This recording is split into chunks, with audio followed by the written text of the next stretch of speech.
Hi, everyone. Welcome to our webinar for today. We'll give everybody just a couple of minutes to finish accessing the room, and then we will get started. We're glad you guys are able to join us this afternoon. And it looks like people are popping in, so that's great.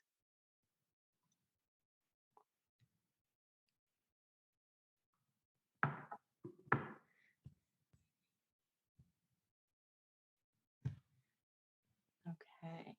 All right, it looks like we are ready to go ahead and get started on our information today. Thank you all for being here. I'm Kelly Jones, Director of Learning and Program Content for NAED, and we are very happy to welcome David Bauders, CEO of SPARXiQ, who is going to talk to us about COVID-19 economy and business strategy. So David, thank you so much for being here. I'm going to hand things over to you. Thanks a lot. Glad to be here today, and welcome to everybody. I know it's a very difficult time in many of our businesses. We're seeing a lot of difficult health challenges, obviously, to not only our businesses, but our families as well.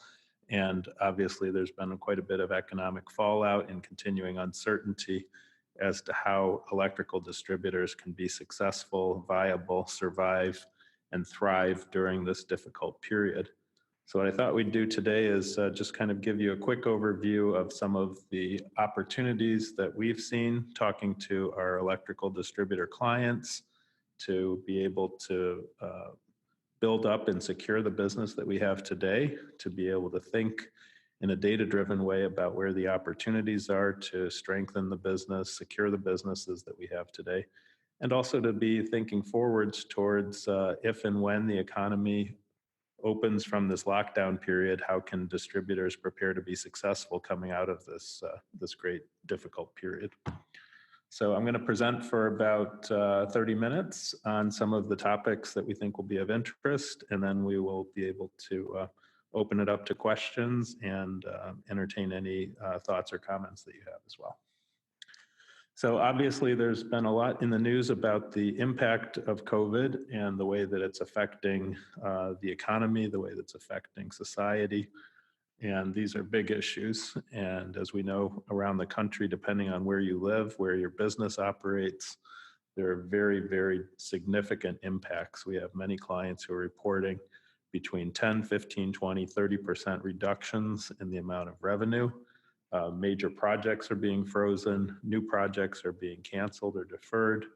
The amount of economic dislocation that has taken place as a result of these government policies and the reaction to the health pandemic has been significant.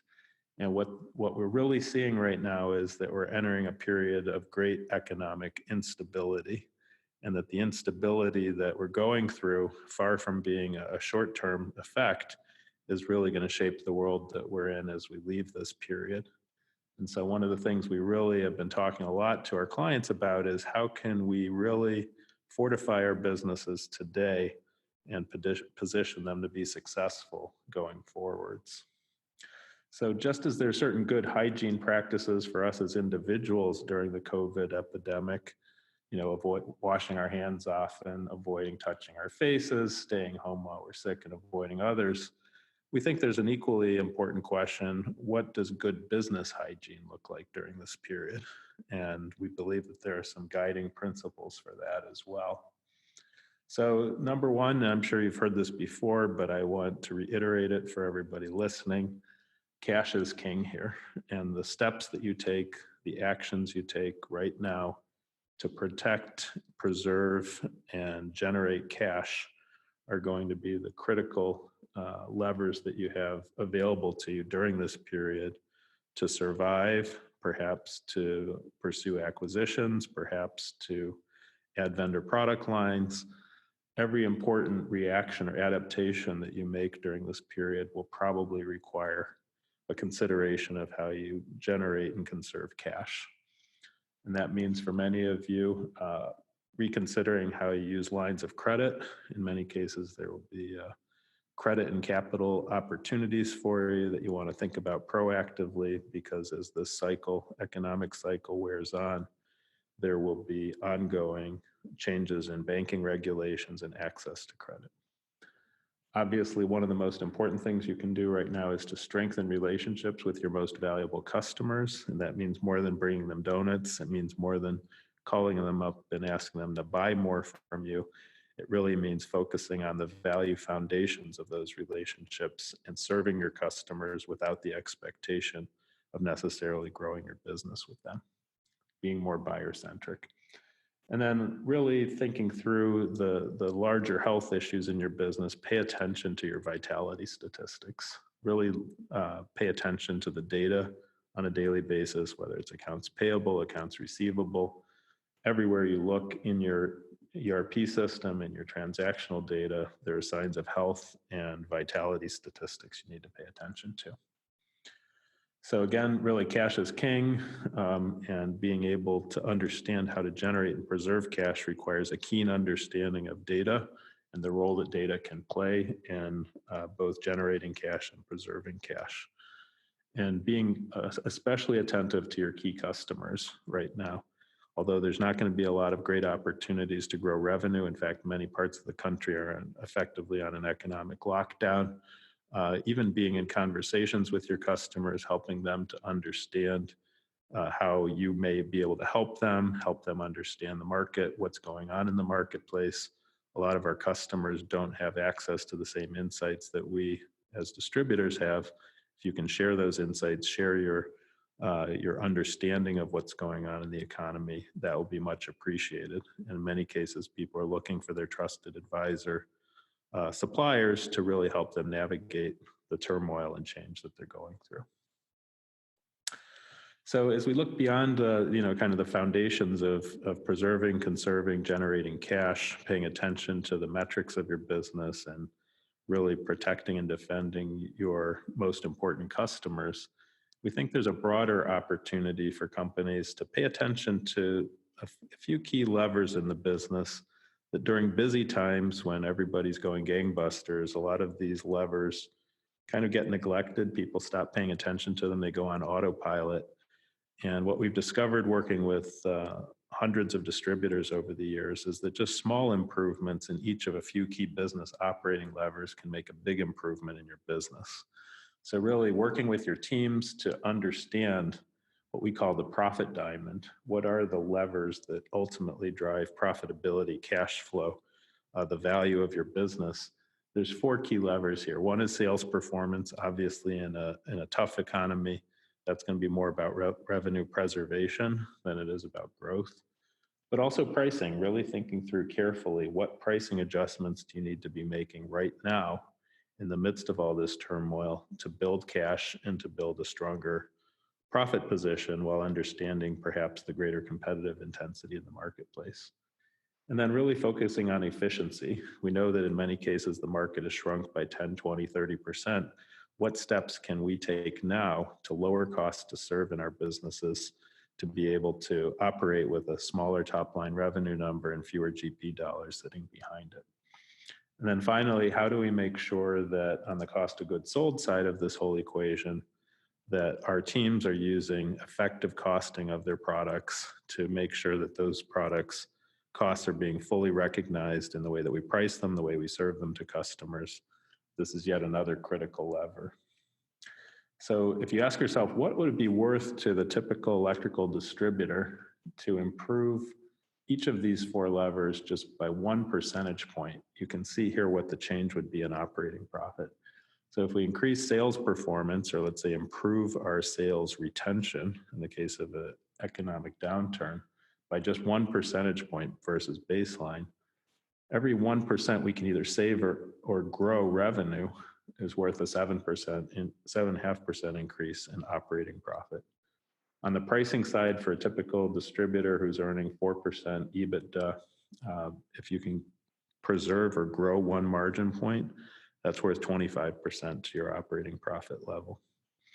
Cost to serve, every 1% reduction in cost to serve is worth 6.5%. And then on the cost of goods sold side, every percentage improvement is worth 17.5%. So the beauty of distribution, as we all know, is that because it's a thin margin business, every percentage point matters. during a tough economy when there's less activity in the marketplace, fewer customers calling, fewer orders to be processed. Now is a great time to really think through, how can I improve or protect or generate a 1% improvement in each of these four levers? The good news is, if you'll focus on each of those four levers, there can be a 56.5% improvement in your overall operating profit position. Obviously, in a down economy, that's the type of insurance that can help to isolate you or protect you against the types of shocks that we're seeing in the economy, 10, 20, 30%.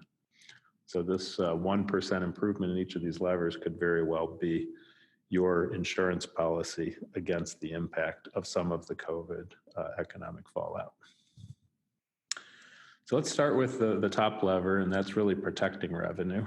And obviously, there's not a lot of room in the economy right now, except for a few isolated verticals like safety and certain medical specialties to grow revenue. But what we do see is that a lot of distributors haven't spent enough time thinking about how can they protect revenue? How can they make sure that their most valuable, most trusted advisor customer relationships are in good health, that they're protecting those relationships, protecting them from either defecting to competitors or perhaps going out of business altogether. And so one of the things that we think would be a great practical exercise for distributors out there is to really think about going through each of your sales territories and identifying where do you generate the most gross profit dollars, and really creating within your BI tools or reporting tools from your enterprise system, understanding what are the gross margin dollars that are generated, and tiering your customers into low, medium, or high in terms of their contribution of gross profit dollars, and then particularly understanding how sticky are those relationships today, how at risk are those customers of defecting. Obviously, if you only sell one product family to a particular customer, that customer can switch very easily to a competitor. So we think the count of how many product families, obviously using pre-COVID data, a lot of people are on lockdown and so they may not have good data in the last few weeks, but looking in the window of time before that, how many product families or cell groups were they purchasing from you? And organize those into tiers of low, medium, or high.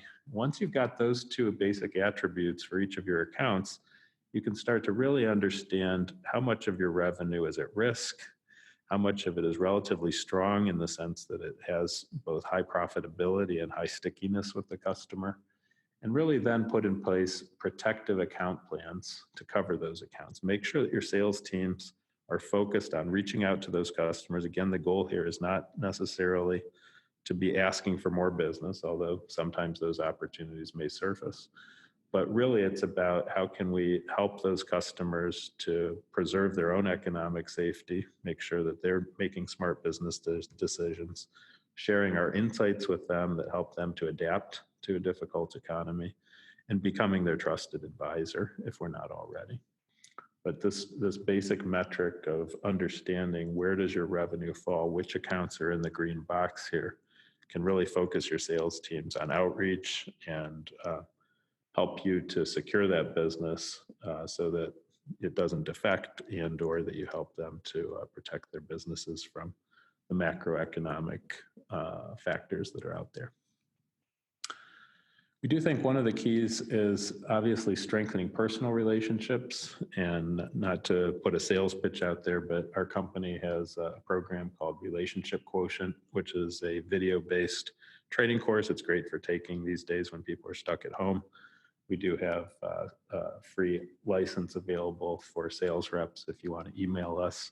It really provides clear guidance and training through a series of short videos on how to build strong competitor-proof business relationships.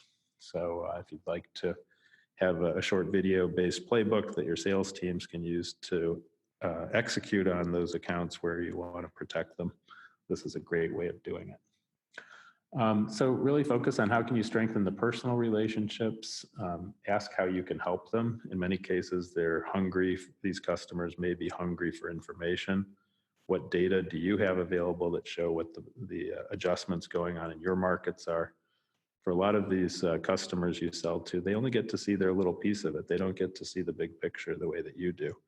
So sharing those insights, helping them to understand the bigger picture can help them to make adjustments in their business and to be more resilient during the economic downturn. We do think it's important both for our clients who are distributors as well as for their customers to really be understanding what are their available lines of credit. And as we all know, the banking industry is in a great deal of turmoil right now.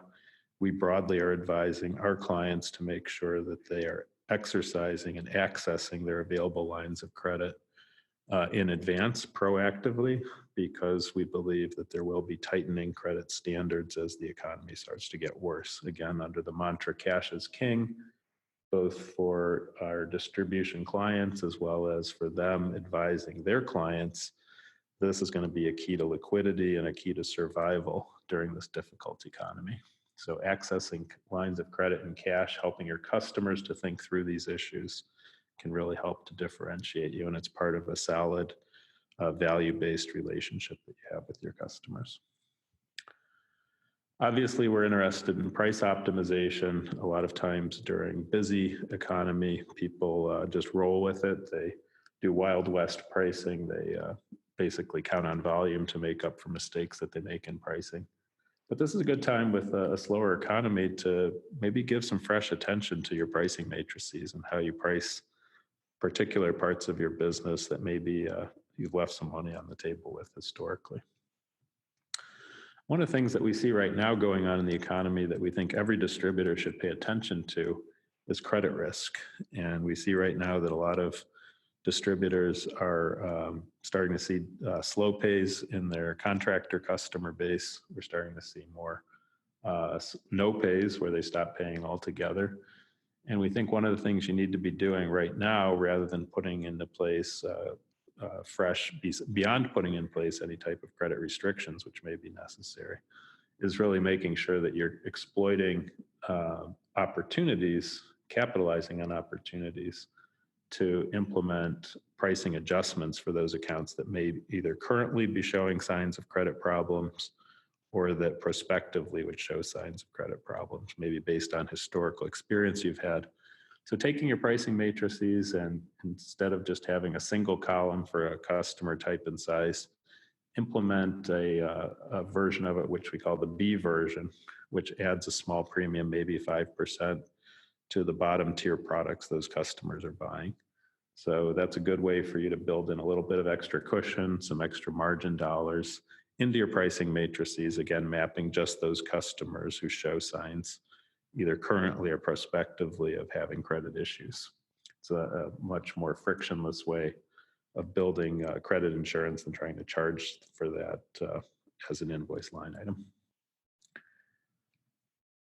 Another really important opportunity that a lot of distributors may not have fully understood is how to adjust inventory. And we all know that depending on the geography you're in, depending on the vertical markets you serve, the types of customers you sell to, there are significant drop-offs in demand. And most economists are predicting those are going to last for the foreseeable 30, 60, 90 days. So the big question becomes, how do you leverage data to start making proactive adjustments to convert excess inventory to cash? And again, with cash being king, having the right analytics to help you make those adjustments is going to be really important. So in order to really leverage that, really focus on how do you right size your inventory for the new normal. There's going to be a lot of product categories and perhaps in general where you've just got more inventory than you need to support an economy that's 80, 90% of what it was before COVID. So try to make those adjustments using data, focus on the product families that historically would not have been as frequently circulated. In many cases, you may be able to shift to a drop ship or direct path to serving that revenue instead of pulling it through inventory. Really focus on ways that you can improve efficiency of how you serve product and preserve cash away from these excess inventory positions that you have. It's also important to be able to build price premiums into your non-stock items. You know, there's a lot of cases where you're going to have to incur extra costs, extra handling. If you're shipping them through stock, make sure you build a small premium into that. That's a good way for you to insulate yourself from some of the cost penalties that you face as you process those orders. And then another commonly overlooked pricing lever is make sure you recover freight charges when you're doing drop ships. So there's a lot of cases where companies are either passing through their discounts from their freight carriers or providing free shipping. Really take a sharp eye to that and think about where in your revenue mix, where in your customer product mix can you start to recover more freight. We've seen for a lot of our distributors that they may have, on average, covered only 70% of their freight through billed charges to customers. With a better, more careful view of that, taking the time to analyze the data and figure out where can they charge for that, they can improve that position from being 70% to being about 100% of covered freight being billed to customers. And some of our best clients actually get to a 20% profit on freight. Obviously depends on the markets you serve and the competitive dynamics, but take a fresh look at how you're charging for that. You might discover that there's a nice cushion built into that piece as well. We do offer to folks out there who may have an interest, a limited number of free spots to have an inventory analysis done. If you'd like to reach out to us on a first come, first served basis, email the marketing at SPARXiQ.com, subject line inventory. We'll be happy to run a quick inventory analysis for you for free, help you to understand what the data say about how you can economize on inventory and help to convert excess inventory to cash. The next opportunity that we wanted to cover is really about cost of goods sold. And what we see here is that a lot of the cost of goods sold data that we show in our ERP systems are fundamentally misstating the true cost to serve, and that they produce money-losing orders. The average distributor, believe it or not, loses money on about 40% of their invoice line items. And the reason that that tends to happen is because sales reps doing cost plus, adding their favorite margins, ending in zeros and fives, are often adding those margins to cost factors or cost values that simply aren't true. As you get to the long tail of thousands of products that you sell, many of those products have much higher handling costs, much slower inventory turns, smaller average order quantities. The economics of serving those products is often unrecognized in the ERP system. So we recommend that you selectively start adjusting the cost basis of certain product families where you have low visibility in the marketplace and you have long tail, relatively low velocity, low inventory turns, low average order quantities, things like that, to really adjust the cost factors in the system. So if you have the ability to change the cost used for pricing purposes in your ERP system, take a look at those bottom three quintiles, bottom 60% of vendor product families, and see if you can't add a small premium to the cost basis in the system. That way, as your sales teams are doing their favorite cost plus pricing exercise, they'll be protecting you from the adverse economics of some of those products. That can easily be worth well over 1%. And again, with each of these variables, it's really just about seeing if you can make a 1% improvement in performance. For those of you who are tracking your GMROI on your product families, look for those particular product families with GMROI less than 1.0, particularly for the non-commodities.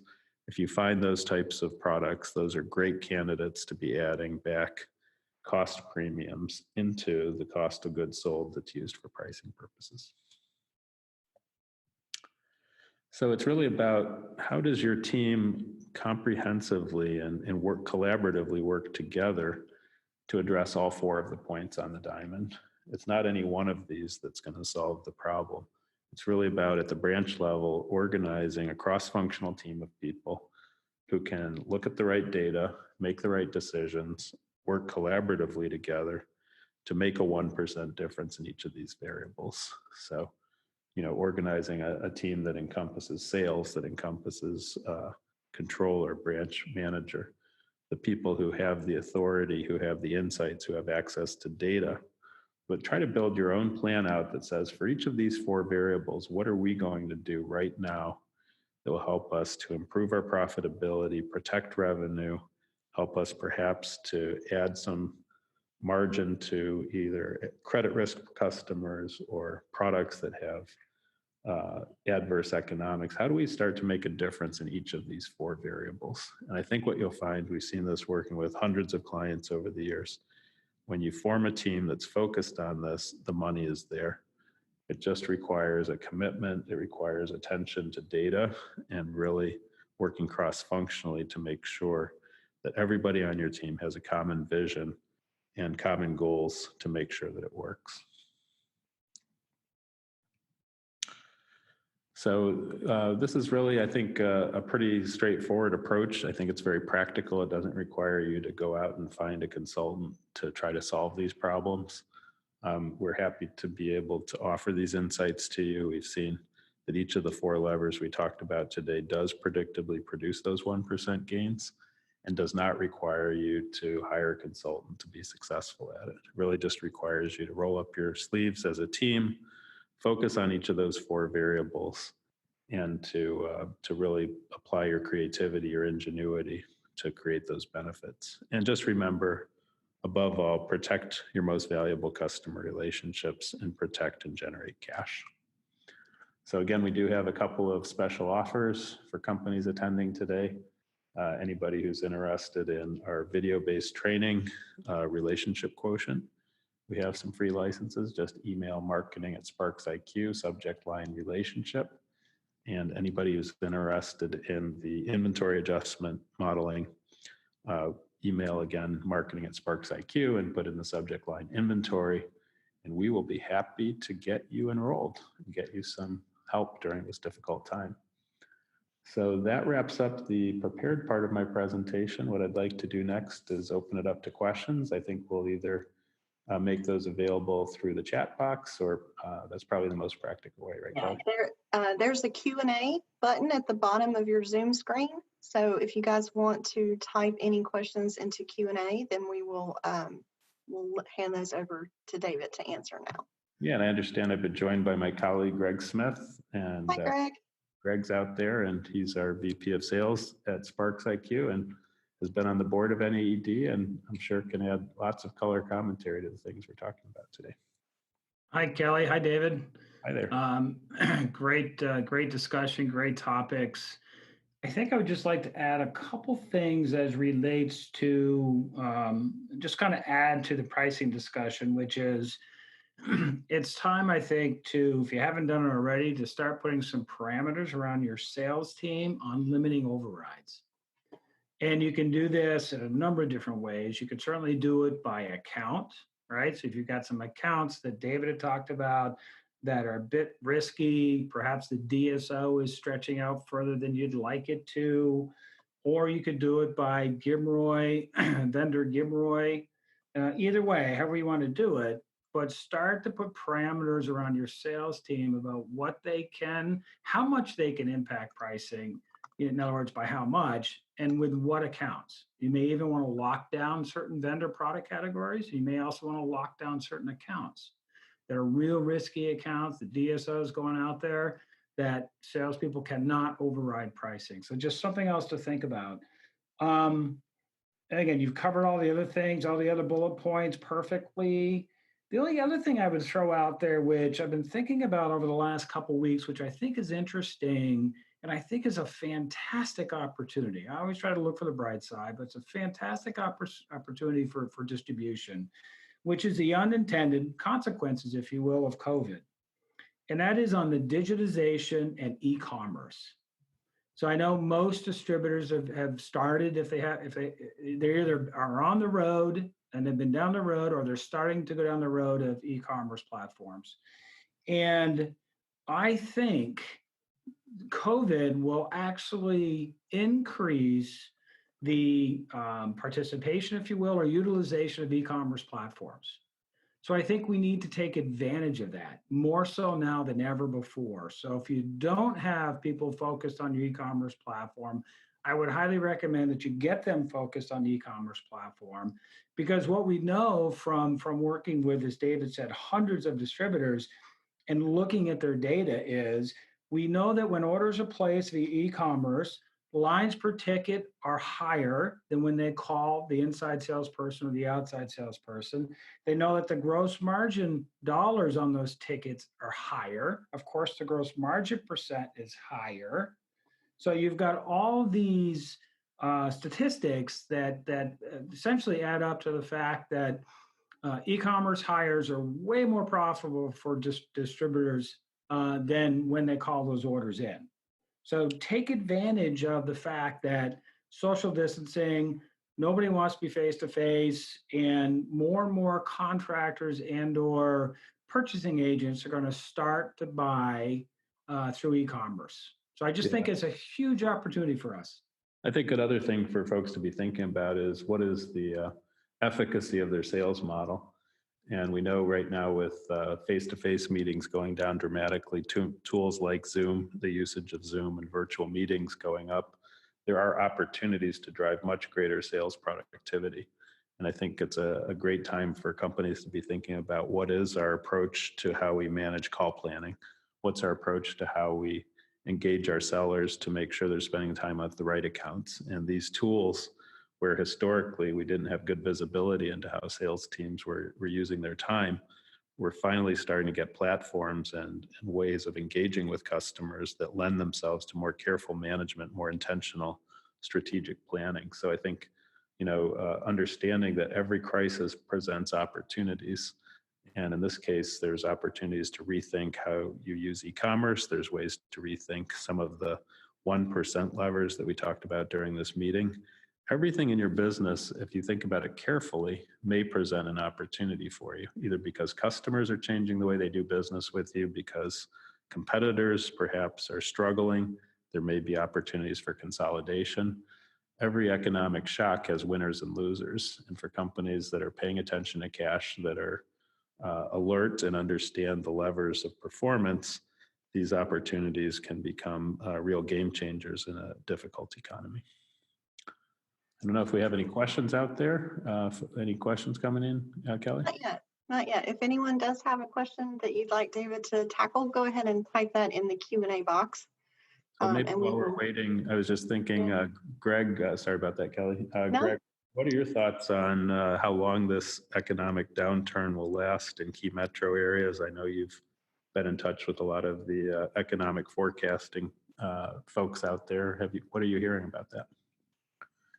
Yeah, it's really, at this point, it's really anybody's guess. It's all about when and how we start putting the economics back together, right, within the United States. So we've already heard a couple states have opened up, at least partially, if not wholly. It's about the speed of which we do it and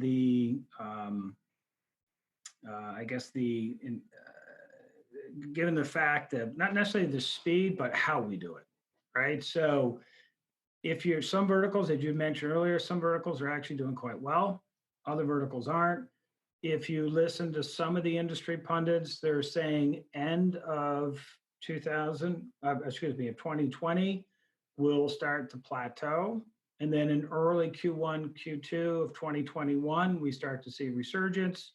And you've got both ends of the spectrum, right? So you've got that kind of, which I think is a bit of a optimistic view.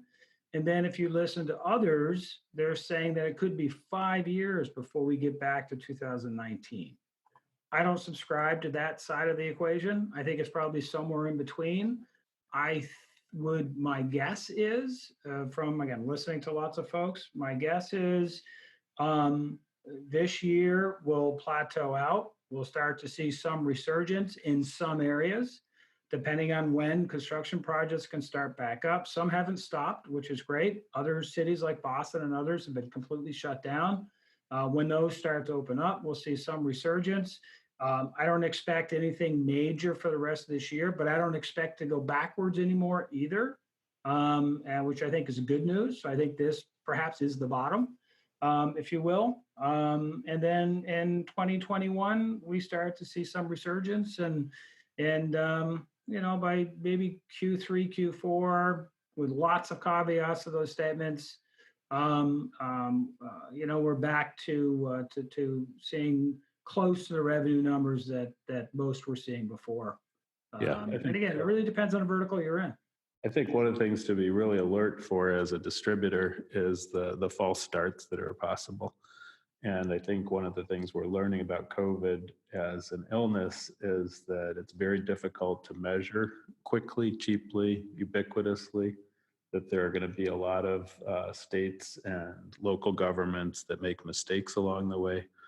And there's likely to be more than one wave of this. A lot of people talk about this as going down and then going back up. I think you want to really be conservative in your business and understand that there's going to be a lot of potential false starts. And even with things like inventory that we talked about today, taking a conservative stance on that and understanding just because you see a few weeks of pop doesn't mean it's going to be going back to the way it was. In fact, it could very well go back to the way it is right now.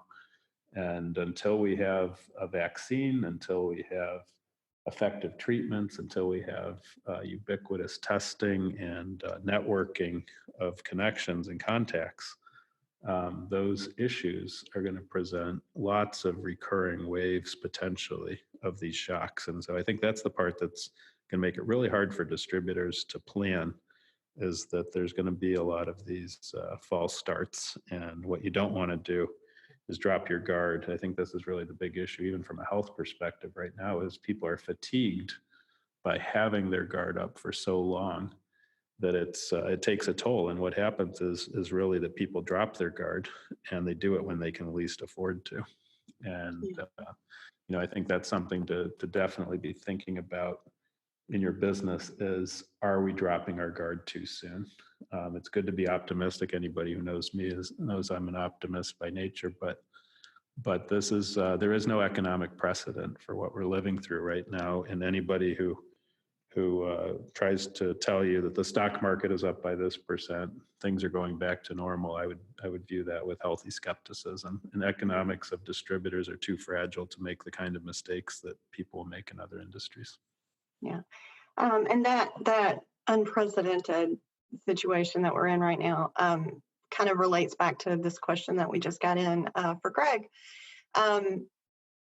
You were a distributor during the Great Recession 10 years ago. So what were the top 3 to 5 things that you did after you stabilized expenses? What helped your company come back?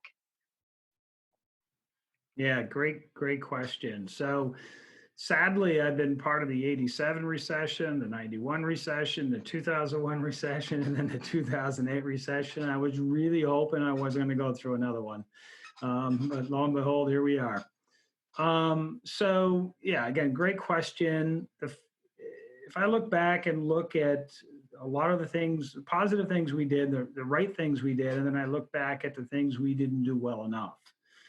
And so critiquing, and I've shared this with a lot of folks over the last few weeks, is when I look back at what we did, we didn't react quick enough in the beginning and deep enough.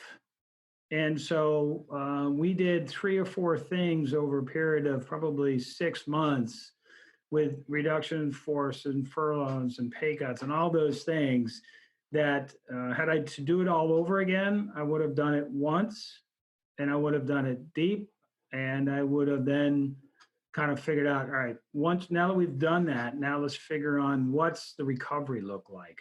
How do we need to position ourselves so that we can be healthier and stronger coming out of this thing? So I guess that's kind of the first thing. I know that's not really the question that was asked, but so now to go back to the question is, we spent a lot of time talking about what do we look like as a company when this thing is over with, or when we start to see an economic recovery. And we spent a significant amount of time doing that, which I think was healthy for us, which allowed us, quite frankly, to grow substantially when the economy started to turn around. We doubled in revenue, and I think it was from where we were in 2008, we doubled in revenue, and I believe it was about 5 or 6 years beyond that point. So I think number one takeaway is figure out where your bottom is, where you think your bottom is, adjust your expenses accordingly, and then take all of your energy and resources and figure out what the new norm is going to be and how you're going to be able to, and you don't do this in a vacuum, do it with a team, but how you're going to be able to take advantage of whatever position you're in. So, side note, had a discussion with a customer on Friday. We're kind of walking through all these scenarios. And he said, hey, we're fortunate. We had a strong balance sheet going into this thing. We made the cuts. We did what we had to do. And frankly, now I'm looking for acquisition opportunities. So he's already looking forward and saying, all right, now, how do I take advantage of this opportunity to have a better, stronger, more viable company when this thing ends? And it will end. And I think there are not. Sorry, go ahead, Greg. I was going to say, so I don't know if it's, 1, 2, or 3 things, but I think probably the one takeaway is now that we've been in this for a month, it's okay to get your, stick your head up and then say, all right, let's put a team together to start looking at what are the opportunities we have before us. How do we look as a company 3 months from now, 6 months from now? How can we take advantage of what's going on today? And how do we position our company? And, that encompasses a lot of different parts, but that to me is the primary one. And the one that we've been trying to coach our clients on over the last few weeks.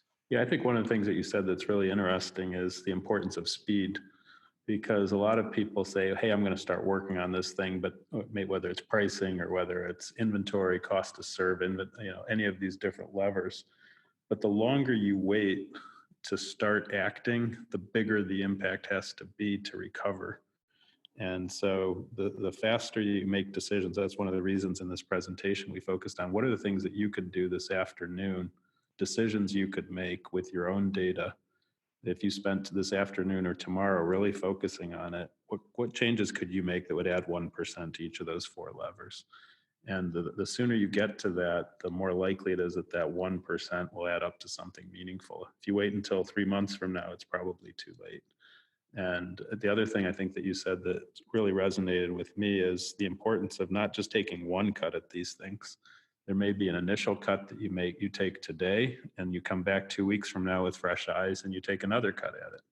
You're going to have that mindset of waves of improvement if you want to be successful. So I think it's been a great conversation. Kelly, are there any other questions out there for us? The last question was a request to have this recording from this webinar. So we'll let everybody know all of our webinars are recorded. The recording will be ready in a day or two, and we post them all on our COVID-19 resources page at naed.org/resources. So David and Greg, thank you so much for being here. Thank you for sharing your time and expertise. Everyone, thank you for joining us. And please do check out the resources that we've posted for you. And you can get the latest NAED updates on our blog at blog.naed.org. I just want to thank everybody. Thank you, Kelly, and encourage everybody to stay safe, put your health first, and try to stay sane. That's probably the hardest part, and be patient. Sometimes you just got to be more patient. If you can be patient for a little bit of time and not get sick and not injure your business or your family, just patience sometimes pays off. Thank you, everyone. Thank you, Kelly. Thank you. Thank you, everyone. Thank you. Bye. Thanks. Bye-bye.